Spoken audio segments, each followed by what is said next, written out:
Assalamualaikum pemirsa, selamat datang di channel kami, Karomah Channel. Pada kesempatan kali ini kita akan membahas tentang Baiat Aqobah pertama. Tapi sebelum dimulai, dimohon untuk ketik like, subscribe, serta pencet tombol notifikasi dan tinggalkan komen demi kemajuan Karomah Channel ini. Terima kasih pemirsa.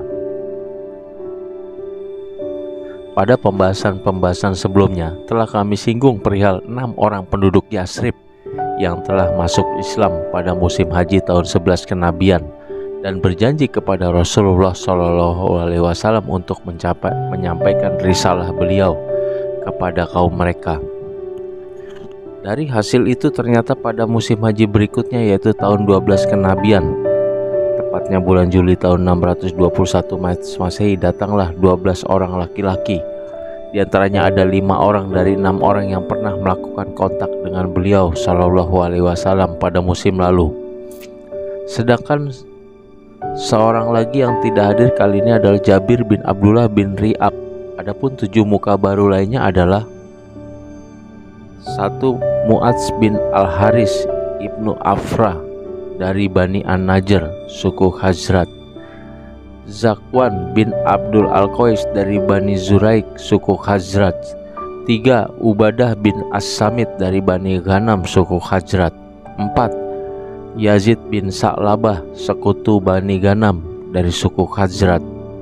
5. Al-Abbas bin Ubadah bin Nadlah dari suku Bani Salim, suku Khazraj. 6. Abu Al-Haytham bin At-Tayyihan dari suku Bani Abdul Al-Ashhar dari suku Aus. Dan 7. Waim bin Sa'idah dari Bani Amr bin Auf, suku Aus. Jadi 2 orang terakhir berasal dari suku Aus, sedangkan sisanya berasal dari suku Khazraj. Mereka bertemu dengan Rasulullah SAW di sisi Bukit Aqobah di Mina. Mereka lalu membaiat beliau seperti baiat yang dilakukan oleh kaum wanita kepada beliau ketika penaklukan kota Mekah atau Fatu Mekah. Imam Bukhari meriwayatkan dari Ubadah bin As-Samit bahwasanya Rasulullah SAW bersabda, Kemarilah berbaiat kepadaku untuk tidak menyentuhkan Allah dengan sesuatu pun, tidak mencuri, tidak berzina, tidak membunuh anak-anakmu, tidak berbuat dusta yang kamu buat-buat antara tangan dan kakimu, dan tidak durhaka terhadapku dalam hal yang ma'ruf. Siapa saja di antara kamu yang menempati, maka Allah lah yang akan mengganjar pahalanya. Dan siapa saja yang melakukan sesuatu dari hal itu lalu diberi sanksi karenanya di dunia, maka itu adalah penebus dosa baginya. Siapa saja yang mengenai sesuatu dari itu lalu Allah tutup aibnya, maka urusannya tergantung kepada Allah. Jika dia menghendaki, dia mengazabnya, dan jika dia menghendaki, dia akan memaafkannya. Ubadah berkata, lalu aku membaiat beliau di atas hal itu. Dalam naskah yang lain disebutkan, lalu kami membaiatnya atas hal itu. Selanjutnya, duta Islam pertama di Madinah. Setelah baiat tersebut rampung dan musim haji berlalu, Nabi SAW mengutus seorang duta pertama di Madinah bersama para pembaiat tersebut guna mengajarkan syariat Islam kepada kaum muslimin di sana, memberikan pemahaman tentang din al-Islam serta bergerak menyebarkan Islam di kalangan mereka yang masih dalam kesyirikan. Untuk urusan tersebut, beliau memilih seorang pemuda Islam yang merupakan salah seorang as-sabiqunal awalun atau orang-orang yang pertama-tama masuk Islam, yaitu Mushab bin Umair al-Abdari. Yang selanjutnya adalah kesuksesan yang mengesankan. Mus'ab singgah terlebih dahulu ke kediaman As'ad bin Zurarah, lalu keduanya menyebarkan Islam kepada para penduduk Yasrib dengan sungguh-sungguh dan penuh semangat. Mus'ab ini dikenal sebagai mukri atau orang yang ahli mengaji dan bacaannya merdu. Salah satu cerita kesuksesan yang amat menawan dari dirinya adalah suatu hari As'ad bin Zurarah mengajaknya ikut serta menuju perkampungan Bani Abdul Ashhal dan perkampungan Bani Zafar. Keduanya lantas memasuki sebuah kebun milik Bani Zafar dan duduk-duduk di tepi sebuah sumur yang disebut Marak. Ketika itu beberapa orang dari kaum muslimin berkumpul ke tempat mereka berdua. Saat itu Sa'ad bin Mu'adz dan Usaid bin Hudair yang merupakan pemimpin kaum mereka dari Bani Abdul Asad masih dalam kesirikan. Tatkala keduanya mendengar perihal kaum muslimin tersebut, berkatalah Sa'ad kepada Usaid, "Pergilah menuju kedua orang yang sudah datang untuk membodohi kaum lemah di kalangan kita. Lalu berilah keduanya pelajaran serta laranglah mereka datang ke perkampungan kita ini. Sesungguhnya As'ad bin Zurarah itu adalah anak bibiku. Andai kata bukan karena ikatan itu, niscaya aku sendirilah yang membereskannya." Lalu Usaid mengambil tombaknya dan pergi menemui Mus'ab bin Umair dan As'ad bin Zurarah. Ketika As'ad melihatnya, dia berkata kepada Mus'ab, "Ini adalah pemimpin kaumnya, dia telah datang kepadamu. Karena itu tunjukkanlah kebenaran dari Allah kepadanya." Mus'ab berkata, "Bila dia mau duduk, aku pasti berbicara kepadanya." Usaid datang lalu berdiri di hadapan keduanya seraya mengumpat dan berkata, "Apa yang kalian berdua bawa kepada kami? Kalian mau membodohi orang-orang lemah di kalangan kami. Menjauhlah dari kami jika kalian berdua masih memerlukan nyawa kalian." Mus'ab menjawab, "Sudikah kiranya Anda duduk dulu lalu mendengar? Jika Anda berkenan, silakan Anda terima. Jika Anda tidak berkenan, cegahlah apa yang tidak Anda sukai itu dari diri Anda." Dia membalas, "Baiklah, aku setuju." Lalu dia menancapkan tombaknya dan duduk. Kemudian Mus'ab berbicara kepadanya tentang Islam dan membacakan ayat-ayat Al-Quran. Lantas dia berkomentar, "Demi Allah, sungguh kami sudah dapat mengenal Islam dari wajahnya yang berseri dan bersinar sebelum dia berbicara." Kemudian dia meneruskan, "Alangkah indahnya dan alangkah bagusnya hal ini. Lalu apa yang kalian perbuat bila kalian ingin masuk ke dalam agama ini?" Keduanya berkata, "Anda mandi, membersihkan pakaian, lalu mengucapkan syahadat dengan syahadat al-haq, kemudian mengerjakan salat 2 rakaat." Dia lalu berdiri, mandi, membersihkan pakaiannya, bersyahadat dan mengerjakan salat 2 rakaat. Kemudian berkata, "Sesungguhnya aku ini berada di bawah misi seorang laki-laki yang bila dia mengikuti kalian berdua, niscaya tidak ada seorang pun dari kaumnya yang berani membelakanginya atau tidak mengikutinya. Aku akan membimbingnya Sa'ad bin Mu'adz kepada kalian berdua sekarang." Kemudian dia berlalu dan membawa tombaknya menuju Sa'ad yang berada di tengah kaumnya dan sedang duduk-duduk di tempat mereka berkumpul.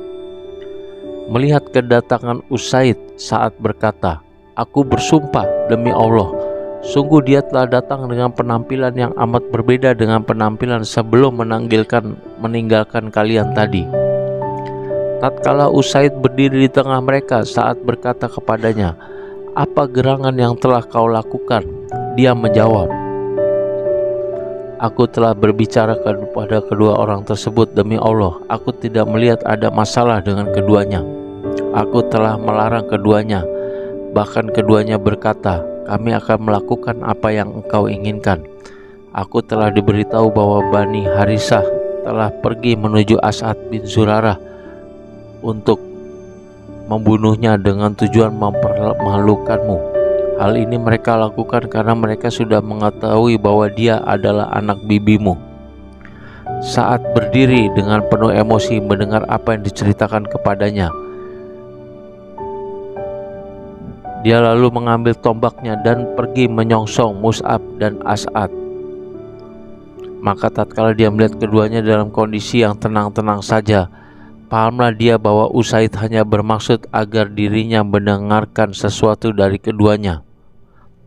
Dia pun berdiri di hadapan keduanya sambil mengumpat dan berkata kepada As'ad bin Zurarah, "Demi Allah, wahai Abu Umamah, andaikan tidak ada ikatan kekerabatan antara engkau dan aku, pasti dia tidak akan aku biarkan lepas dariku. Engkau akan menyelubungi kami dengan sesuatu yang kami tidak sukai di perkampungan kami ini.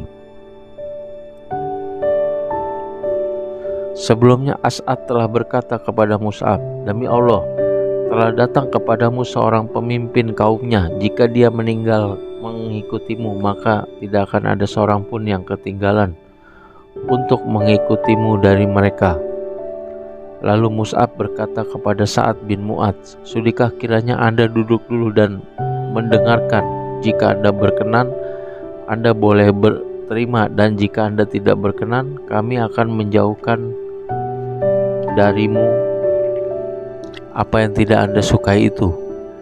Dia berkata, baiklah, aku setuju. Lalu dia menancapkan tombaknya dan duduk.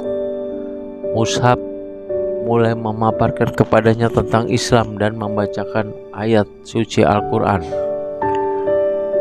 Sa'ad berkata, demi Allah, kami sudah mengenal Islam di wajahnya yang berseri-seri dan bersinar sebelum dia berbicara. Kemudian dia bertutur lagi, apa yang akan kalian lakukan bila kalian masuk Islam?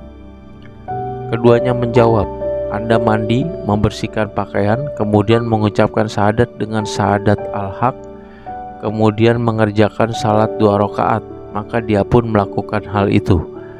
Setelah itu dia meraih tombaknya lalu beranjak menuju tempat kaumnya berkumpul. Tatkala mereka melihatnya, berkatalah mereka, demi Allah, sungguh dia telah pulang dengan penampilan yang berbeda dengan saat pergi tadi. Ketika dia sudah berdiri di hadapan mereka, dia berkata, wahai Bani Abdul Ashal, bagaimana pendapat kalian terhadap diriku? Mereka menjawab, Anda pemimpin kami, orang-orang yang paling utama pendapatnya di antara kami.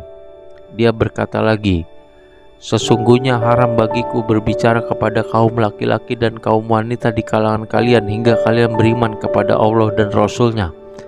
Maka tidak ada seorang pun dari mereka, baik laki-laki maupun perempuan, melainkan menjadi muslim dan muslimah, kecuali seseorang yang bernama Al-Usairim. Dia terlambat masuk Islam hingga pada saat perang Uhud. Dia baru masuk Islam ketika itu, kemudian ikut berperang dan terbunuh, padahal dia belum sempat sujud satu kali pun kepada Allah. Nabi SAW bersabda mengomentarinya, dia hanya berbuat sedikit tapi diberi pahala yang banyak. Mus'ab masih tinggal di rumah As'ad bin Zurarah guna mengajak manusia untuk masuk Islam. Hingga hasilnya tidak satu kabilah pun dari kabilah-kabilah Ansor kecuali di dalamnya terdapat laki-laki dan perempuan yang telah masuk Islam. Dalam hal ini hanya kabilah Bani Umayyah bin Zaid, Khatmah dan Wa'il yang belum. Hal ini disebabkan karena ada seorang penyair mereka yang bernama Qais bin Al-Aslat yang menghalang-halangi keislaman mereka, sementara mereka amat menaati perintahnya. Barulah pada perang Khandak tahun 5 Hijriah mereka masuk Islam. Sebelum memasuki musim haji berikutnya, yakni tahun ke-13 kenabian, Mus'ab bin Umair kembali ke Mekah dengan membawa sekian laporan kesuksesan kepada Rasulullah SAW. Dia menceritakan kepada beliau perihal kabilah-kabilah di Yasrib, di mana mereka memiliki kecenderungan pada kebaikan dan tersimpan pada mereka sumber kekuatan dan mental baja. Demikianlah pemirsa tentang baiat Aqobah yang pertama. Sebelum diakhiri dimohon ketik like, pencet tombol notifikasi dan tinggalkan komen serta share video ini sebanyak-banyaknya. Demikian pemirsa, terima kasih atas perhatiannya. See you on my next video. Wassalamualaikum warahmatullahi wabarakatuh.